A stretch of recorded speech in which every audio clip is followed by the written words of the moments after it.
So here we are in the first calved heifer pen. So these girls are all just past 2 years old, having their first babies. Except for one. Except for this little girl. She's from that pen. My daughter was out doing checks, checking over her little buddies. There's a couple of orphans in here that are getting bottles. There's one, Gumby number 2. Gumby number 1's up at the back wall, right there. And she noticed something over in the corner there, and lo and behold, this little girl had one of these. Now you ask yourself, that can't be right. Yeah, no, it can't be right. She just passed 1 year old. That baby has been up, it's been drinking. They both talk to each other. And she is, if we do the numbers right, at the most, if she was one of the firstborns, we'll have to check the calendar later. But if she was one of the firstborns last year, the oldest she can possibly be as of right now is 15 months old. So the baby, give or take, it could be like maybe a month premature at the most. But I can't see it. The baby's probably maybe 50 pounds. Like it's not big, and it's not a lot too, but it's all of 50 pounds. But look at her, compared to 2 year old, 15 months. And she did it by herself. She was up in the corner there with the baby up, licked clean, dry, and feeding. Yeah, you know you've got good genetics when. So yeah, the baby's just laying down, have a rest right now because it's plumb tuckered out because it was a hot day today. But yeah, talk about good wee mama. So yeah, now we're gonna watch these ones like a hawk. We're pretty sure that you can't have it happen twice in one herd because the chances of that many that young, because maybe she was what, 7 months old and she got pregnant, that doesn't happen very often. But we're going to be keeping an eye on them. But yeah, look at her, she's just hanging around.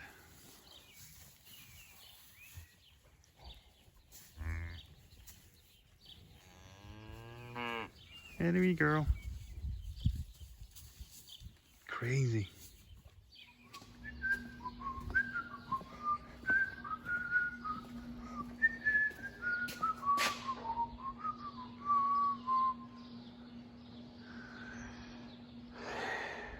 What am I doing? Well, further to our little investigations of the wood rot. It's a really, really hot day, really. And I have my own kit for recharging air conditioning. So I was taking the panels off to hook up to the air conditioner. And I figured the baling and the cornfield's really dusty.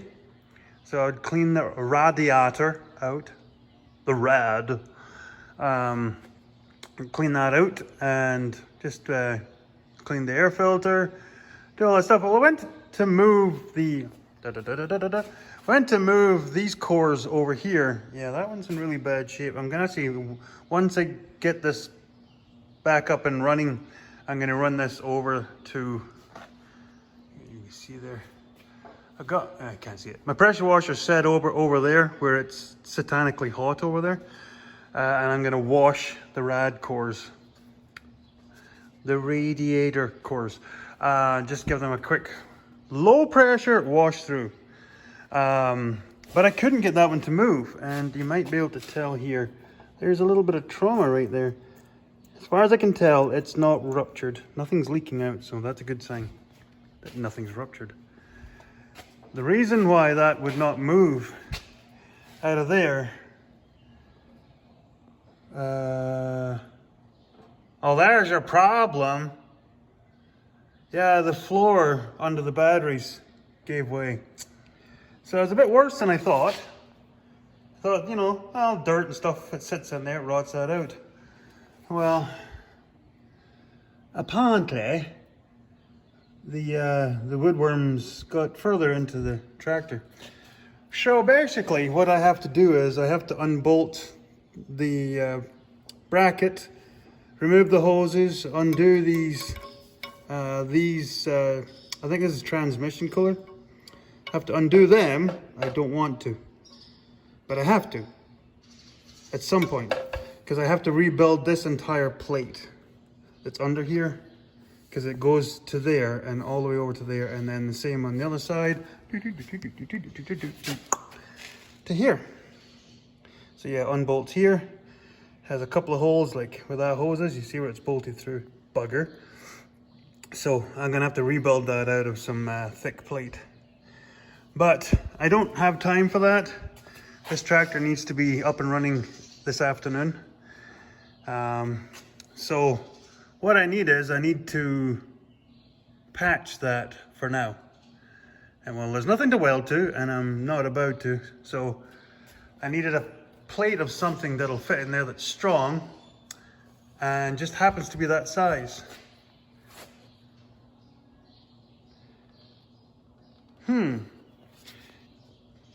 It's acrylic plexi something or other. Now people are like, what the heck is that? Some of you might actually know what this is. I have a lot of these. And this goes back to my e-waste recycling. This is the back plate, the lens for a flat screen television. So yeah, I have bigger ones, I have smaller ones. There's two sizes that are predominantly used. This happens to be one. This happens to be the perfect size for in there. So yeah, I'm gonna slide that in there. It won't move around, like there's nowhere for it to go, so I don't even need to fix it down. Stick it in there, put the batteries back in on top of it so it really won't go anywhere, and get back at her. I'll let you know if I blow anything up. See you in a minute.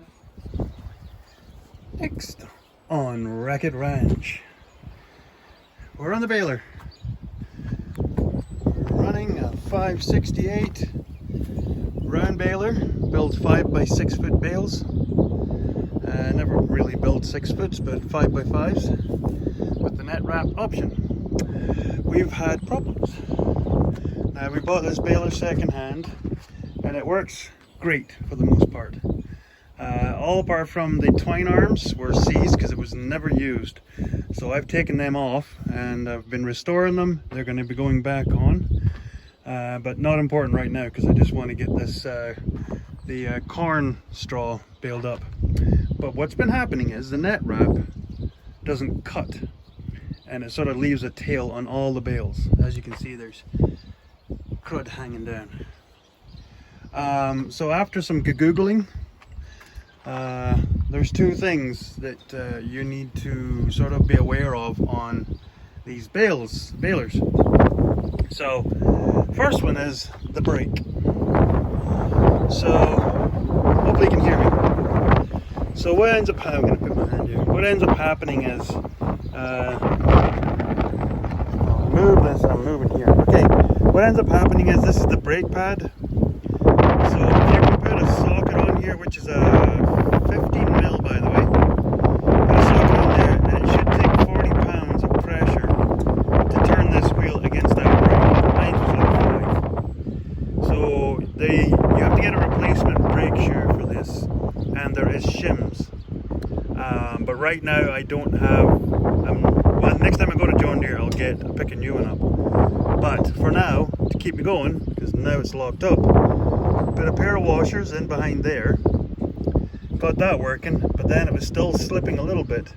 So then I put another washer, I'll bring you in here. So there's the washers. I don't even know what I was filming. Wake up, Piper Doug. Put a washer in there to add to the spring, because I think maybe the spring is weak. I'm thinking you probably need to change these every once in a while. So just to take up the slack on the spring, put another washer in there. So now, yeah, she is locked and loaded. So that is good.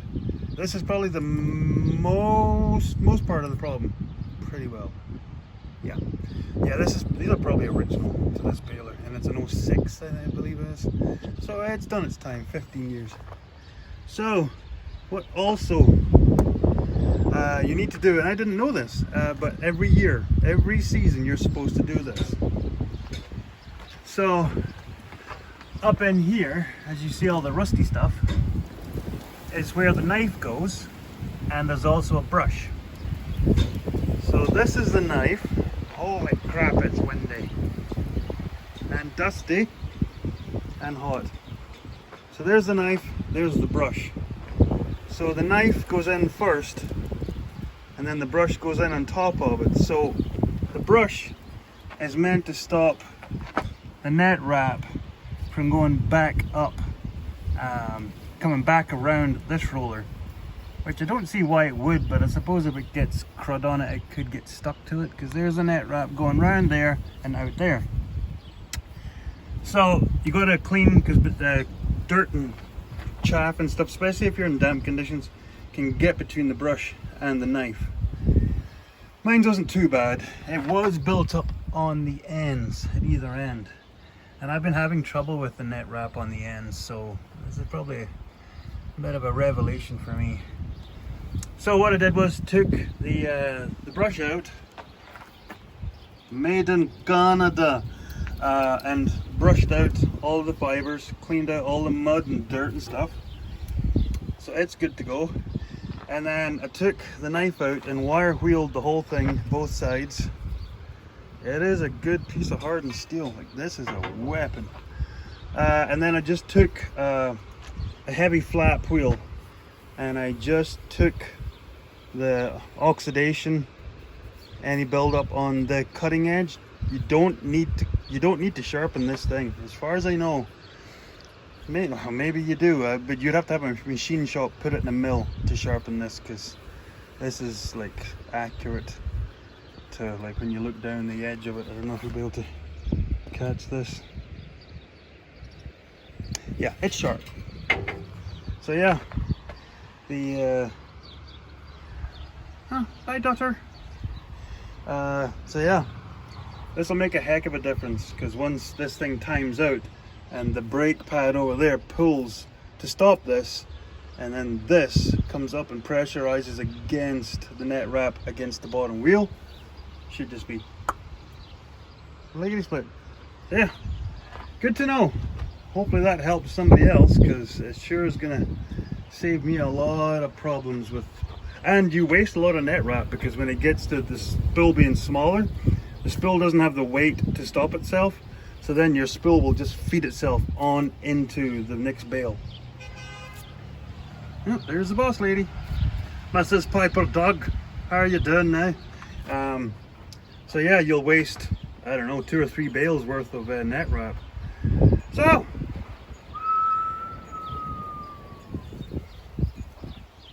let's get on.